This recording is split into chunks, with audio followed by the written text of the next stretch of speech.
Uni FPD selaku dosen anatomi fisiologi tubuh manusia. Baiklah, di sini kami kelompok 1 ingin mempresentasikan yaitu tentang materi sistem muskuloskeletal dan kelainannya pada pemateri pertama, yaitu saya Rizka Putriani, pemateri kedua Lestari, pemateri ketiga Geo, pemateri keempat Suci, pemateri kelima yaitu Sari Safitri. Apa itu sistem muskuloskeletal? Sistem ini adalah organ yang terdiri dari sistem otot dan rangka, sistem pemberian bentuk, dukungan, stabilitas, dan gerakan pada tubuh. Sistem muskuloskeletal merupakan sistem tubuh sebagai penunjang bentuk tubuh dan bertanggung jawab terhadap pergerakan. Komponen utama sistem ini adalah jaringan ikat. Sistem ini terdiri dari tulang, sendi, otot, rangka, tendon, ligamen, bursa, dan jaring-jaringan khusus yang menghubungkan struktur-struktur lainnya. Adapun fungsi dari sistem ini yaitu yang pertama merupakan alat pergerakan tubuh, yang kedua memberikan bentuk tubuh, yang ketiga sebagai gudang cadangan makanan atau mineral, yang keempat melindungi organ-organ tubuh, yang kelima hematopoiesis, yang keenam yaitu membentuk panas tubuh. Selanjutnya akan dijelaskan oleh Lestari.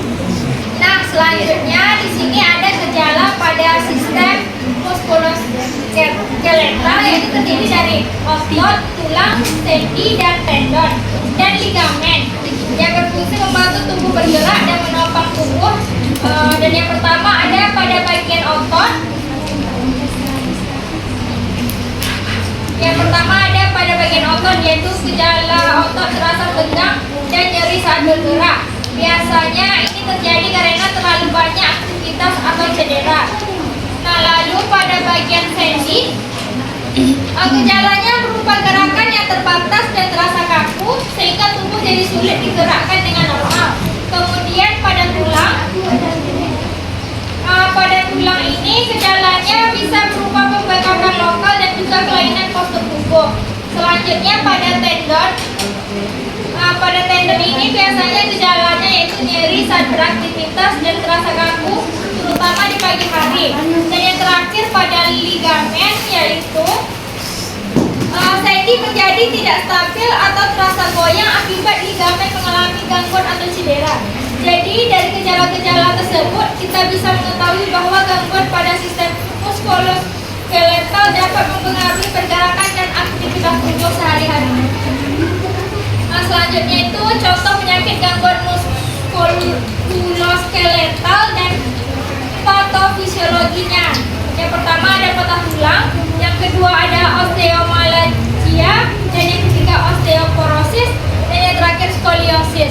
Itu akan dijelaskan oleh teman saya selanjutnya. Selanjutnya patah tulang atau fraktur. Fraktur biasanya disebabkan karena cedera, trauma, ruda paksa, di mana penyebab utamanya adalah trauma langsung yang mengenai tulang seperti kecelakaan mobil, olahraga, jatuh atau latihan berat. Keparahan dari fraktur bergantung pada gaya yang menyebabkan fraktur. Jika ambang fraktur suatu tulang hanya sedikit terlewati, maka tulang mungkin hanya retak saja, bukan patah. Selain itu, fraktur juga bisa akibat stres, fatigue, kecelakaan akibat tekanan berulang, dan proses penyakit patologis. Saat tulang mengalami patah, pembuluh darah di sekitar tulang ikut rusak sehingga terjadi perdarahan dan kerusakan jaringan lunak. Jika perdarahan banyak, volume darah dan tekanan darah menurun sehingga dapat menyebabkan shock hipovolemik dan kesadaran menurun. Pada fraktur terbuka, kuman mudah masuk melalui luka sehingga beresiko terjadi infeksi.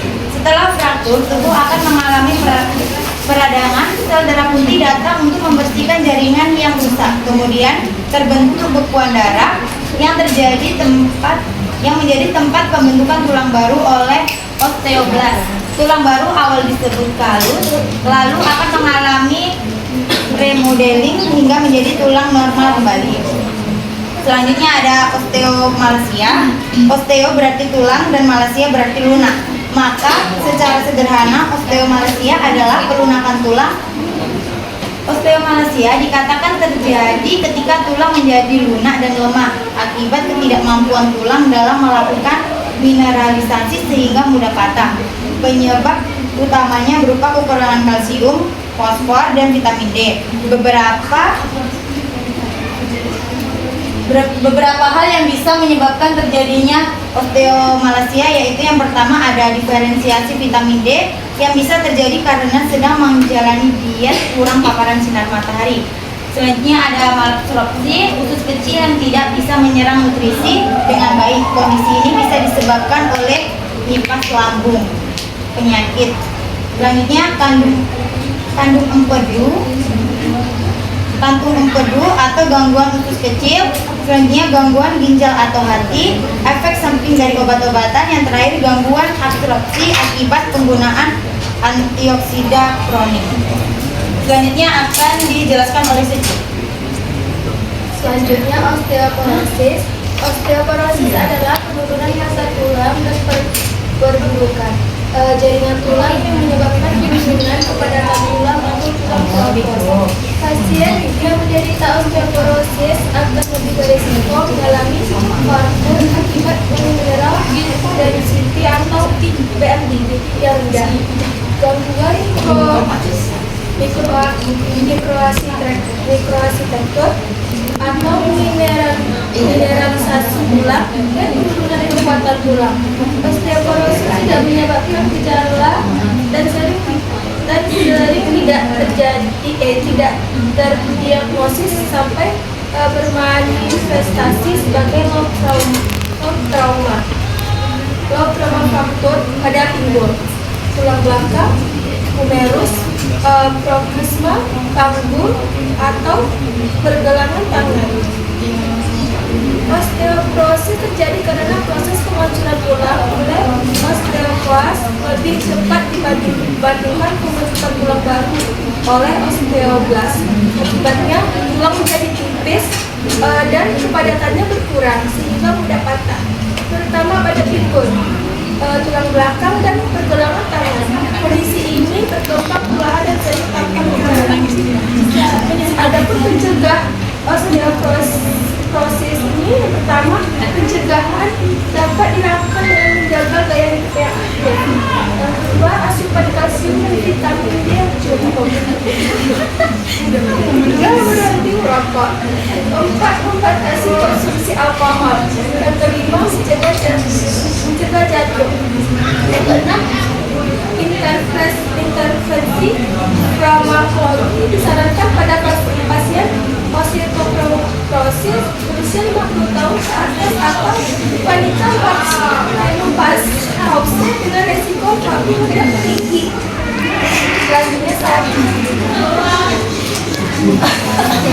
Selanjutnya yaitu skoliosis. Skoliosis adalah kelainan tulang belakang yang ditandai dengan tulang belakang melengkung ke arah samping. Jika diperhatikan, tulang belakang akan membentuk huruf S atau C. Yang normalnya tulang belakang akan melengkung di bagian atas bahu dan di bagian bawah punggung. Penyakit skoliosis adalah kelainan tulang belakang yang cukup umum terjadi gangguan pada sistem rangka, terutama pada tulang belakang. Jenis ini dapat menyerang bayi yang baru lahir, anak dalam masa pertumbuhan, orang dewasa hingga lansia. Skoliosis terjadi karena tulang belakang melengkung ke samping atau terputar. Kondisi ini menyebabkan perubahan pada tulang rata dan tulang iga sehingga bentuk tubuh menjadi tidak seimbang. Jika lengkungan semakin besar, dapat menekan paru-paru dan jantung serta mengganggu pernapasan dan keseimbangan tubuh. Pada kanalis, spinalis juga dapat terjadi penyempitan akibat perubahan bentuk tulang belakang. Nah, adapun cara mencegahnya, yang pertama yaitu menjaga postur tubuh yang baik saat duduk, berdiri, dan bekerja. Yang kedua, istirahat dan peregangan secara teratur.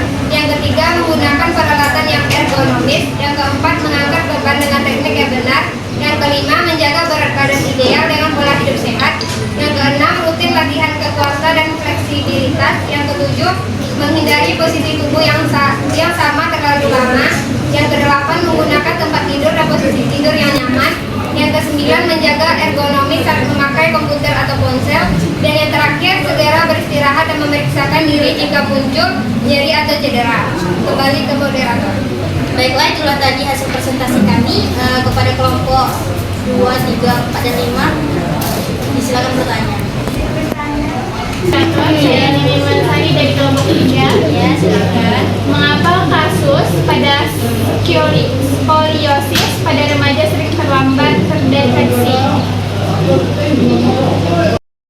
Nah, izin menjawab untuk pertanyaan dari Nining. Pertanyaannya yaitu mengapa kasus skoliosis pada remaja sering terlambat terdeteksi? Kasus skoliosis pada remaja sering terlambat terdeteksi karena pada tahap awalnya biasanya tidak menimbulkan rasa sakit, sehingga banyak remaja tidak menyadari adanya kelainan pada tulang belakangnya. Selain itu, kelengkungan tulang belakang terjadi secara perlahan sehingga perubahan bentuk tubuh sulit terlihat. Kurangnya pemeriksaan postur tubuh secara rutin serta minimnya pengetahuan tentang tanda-tanda skoliosis juga menjadi penyebab keterlambatan deteksi. Biasanya skoliosis baru diketahui ketika bahu terlihat tidak sejajar, pinggang tidak simetris, atau tubuh mulai condong ke satu sisi. Skoliosis pada tahap awalnya sering tidak merasa sakit karena kelengkungan tulang belakangnya biasanya masih ringan. Apakah jawabannya bisa diterima? Sudah bisa, terima kasih. Izin moderator, tadi kan sudah dijelaskan bahwa salah satu kelainannya yaitu patah tulang. Nah, pertanyaannya, jika seseorang mengalami patah tulang, bagaimana cara orang tersebut mengetahui bahwa tulang baru itu akan tumbuh atau akan sembuh, dan berapa lama kira-kira penyembuhannya? Baiklah, saya akan menjawab pertanyaan dari Zona, yang dimana pertanyaannya yaitu, jika seorang mengalami patah tulang, bagaimana cara orang tersebut mengetahui bahwa tulang baru akan tumbuh atau akan sembuh, dan berapa lama kira-kira proses penyembuhannya?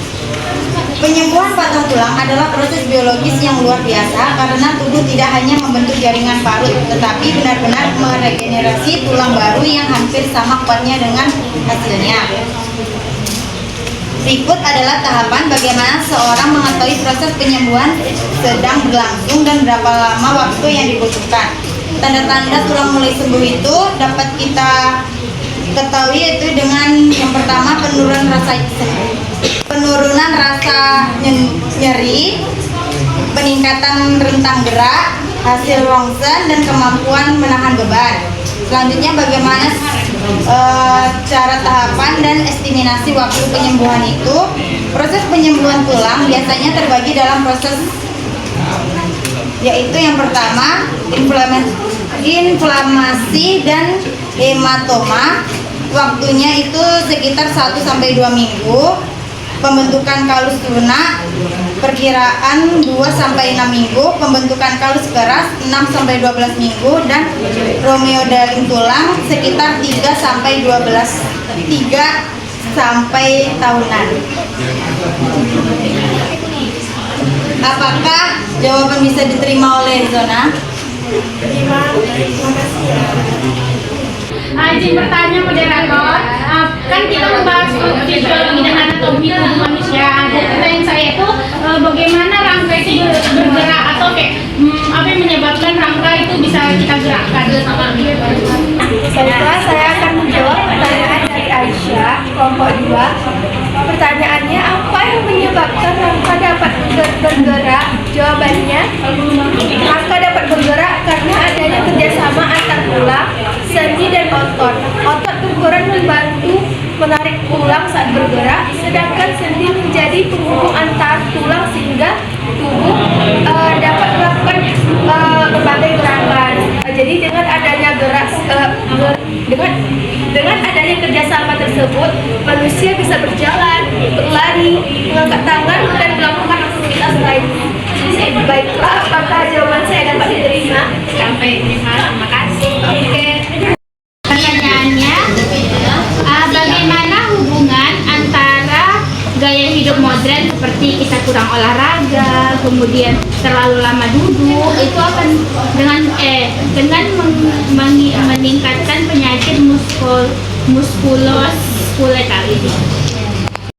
Baiklah, di sini saya akan menjawab pertanyaan dari kelompok 4 yaitu Della Mulyani, yaitu bagaimana hubungan antara gaya hidup modern seperti kurang olahraga dan terlalu lama duduk dengan meningkatkan penyakit muskuloskeletal ini. Gaya hidup modern seperti kurang olahraga dan terlalu lama duduk dapat meningkatkan resiko penyakit ini karena otot dan tulang menjadi kurang aktif bergerak. Duduk terlalu lama dengan posisi yang salah dapat menyebabkan otot tegang, nyeri punggung, sakit leher, dan gangguan pada tulang belakang. Selain itu, kurangnya aktivitas fisik membuat kekuatan otot dan kepadatan tulang menurun sehingga tubuh lebih mudah mengalami kelainan atau cedera. Penggunaan gadget dan komputer dalam waktu lama juga dapat memperburuk postur tubuh sehingga gangguan sistem tersebut semakin sering terjadi. Apakah Della dapat memahami jawaban tersebut? Baik, sudah dapat dipahami. Terima kasih. Terima kasih kembali. Baiklah, itulah tadi hasil dari presentasi kami. Lebih dan kurang kami mohon maaf. Wassalamualaikum warahmatullahi wabarakatuh.